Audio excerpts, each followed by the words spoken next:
Saat Rasulullah tiba di langit ketujuh dan bertemu dengan Nabi Ibrahim, Rasulullah kemudian naik ke Sidratul Muntaha, yang merupakan akhir dari perjalanan Mi'raj Nabi Muhammad SAW. Namun, perjalanan Rasulullah naik ke Sidratul Muntaha tidak ditemani malaikat Jibril. Malaikat Jibril menolak menemani Rasulullah naik ke Sidratul Muntaha dengan alasan batas kemampuannya hanya sampai di langit ketujuh. Jika malaikat Jibril memaksa masuk ke Sidratul Muntaha, maka ia akan hancur. Saat Rasulullah SAW sampai di Sidratul Muntaha, dalam kebingungannya bagaimana mengucap salam, Allah Subhanahu wa Ta'ala memberinya wahyu kepada beliau berupa ucapan salam kepadanya.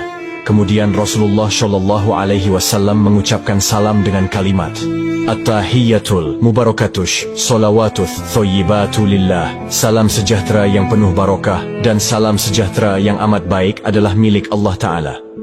Kemudian Allah Subhanahu wa Ta'ala menjawab, Assalamu alayka ayyuhan nabiyyu wa rahmatullahi wa barakatuh. Salam sejahtera, barokah dan rahmat Allah dilimpahkan kepadamu wahai Muhammad. Kemudian Rasulullah SAW berdoa untuk kita, umatnya. Assalamu alayna wa ala ibadillahi sholihin. Kesejahteraan semoga terlimpah kepada kami semua hamba Allah dan hamba-hambanya yang soleh. Saat itu Rasulullah SAW menerima perintah dari Allah Subhanahu wa Ta'ala untuk umat Islam untuk mengerjakan solat 50 waktu dalam sehari. Selepas menerima perintah solat, Rasulullah kemudian turun ke langit ketujuh dan melihat Nabi Ibrahim sedang bersender di dinding Baitul Maqmur. Dilanjutkan turun ke langit ke-6 dan bertemu dengan Nabi Musa alaihissalam. Kemudian Nabi Musa bertanya, Wahai Muhammad, dapat apa engkau dari Allah tadi? Rasulullah menjawab, Aku mendapatkan perintah dari Allah untuk melaksanakan solat 50 waktu dalam sehari. Nabi Musa kemudian berkata, Wahai Muhammad, apakah engkau tahu jika aku memiliki umat yang sangatlah kekar dan besar, namun umatku tidak sanggup melaksanakan kewajiban itu? Lalu bagaimana dengan umatmu yang kecil? Kemudian Nabi Musa menyarankan Nabi Muhammad untuk kembali menghadap Allah meminta keringanan. Nabi Muhammad kemudian kembali menghadap Allah dan meminta keringanan atas solat 50 waktu itu. Dalam kembalinya Rasulullah ke Sidratul Muntaha, beliau hanya mendapat pengurangan 5 waktu.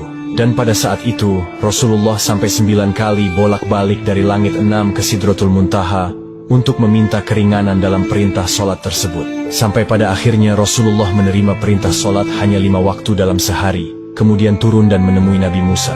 Dan saat itu juga Nabi Musa kembali menyarankan Rasulullah untuk kembali menghadap Allah meminta keringanan lagi. Namun Rasulullah enggan melakukan itu karena malu kepada Allah yang sudah 9 kali bolak-balik meminta keringanan.